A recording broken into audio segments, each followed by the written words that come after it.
Magandang umaga po sa ating lahat mga katoto. Tayo po ay kasalukuyan nag-aabang bilang pangwakas sa ating first lap na pan race at bilang pangwakas din sa ating second pan race. Dakong norte pa rin po tayo mga katoto. Bagamat masungit ang panahon, ang ating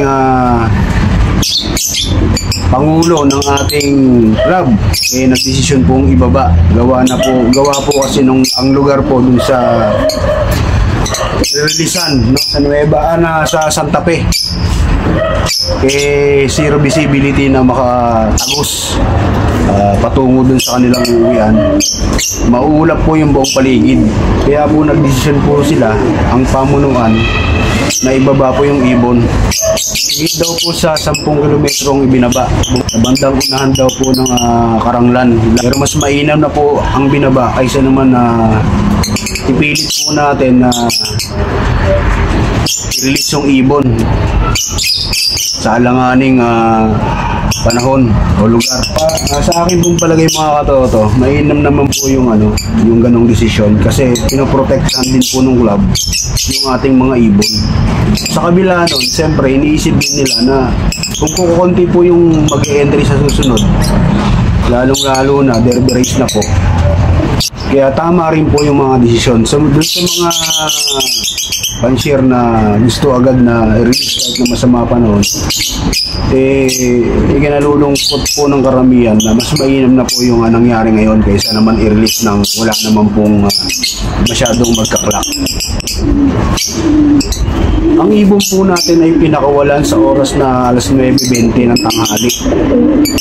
Tinanghali po sila dahil binaba po nga yung ating mga warriors sa lugar po ng Karanglan, Nueva Ecija. Pag yung Karanglan na yan, na-release na po natin nakaraan yan. Hanggang ngayon po ay wala pa rin po tayong pauwi, pero nakita ko po sa locking system ng kubo, meron na pong nag-clock mga taga-norte. Kaya yung mga ibon po natin, siyempre kasunod na po yan. May mga ibon na dumadaan na. Malamang yung ibon po natin, parating na rin po yan mga katoto. Paring awi mga katoto, may pauwi na off color niya. Ano raw? Off color. Naka-entry yan sa off color. Basang-basa. Tumagos sa sa ulan. Ganda ng bagsak. Parang jet. Congrats. Dalawa na lang kami para Stanley wala. Sa wakas mga katoto, may pauwi na po tayo. Si Dagul pa ang nauna. Isipin mo, lagi nahuli yan. Siya may nauna.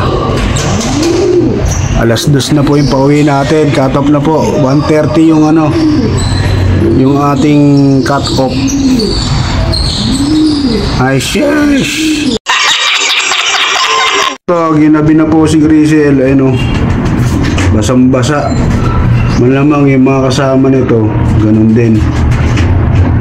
Yung dalawa na to, itong Grisel na to at saka si Dagul, yan laging huli. Pero tinanong mo sila yung umuwi ngayon. Yung pinalaro natin, wala pa. Yung dalawa at saka isang training. Ginabi na po tayo mga katoto. Ang huling umumi po sa atin ngayon sa maghapon na to ay 2 ibon. Panghuli po yung Grisel natin. Nakita nyo naman mga katoto, basang-basa pa. Ibig sabihin lang yan, talagang hindi makakauwi yung karamihan sa mga ibon kasi nga nagpapatuyo pa.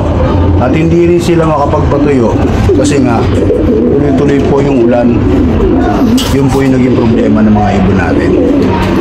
Alam mo yan, bukas ng umaga makakabalik na yan kasi sa umaga naman po ay kalmada, wala pong ulan. Madalas umuulan bandang hapon na, bandang tanghali na. So mga katoto, pagpapatuloy po natin bukas ang pag-abang. Maraming pong salamat sa inyo mga katoto at mabuhay po kayo. Peace.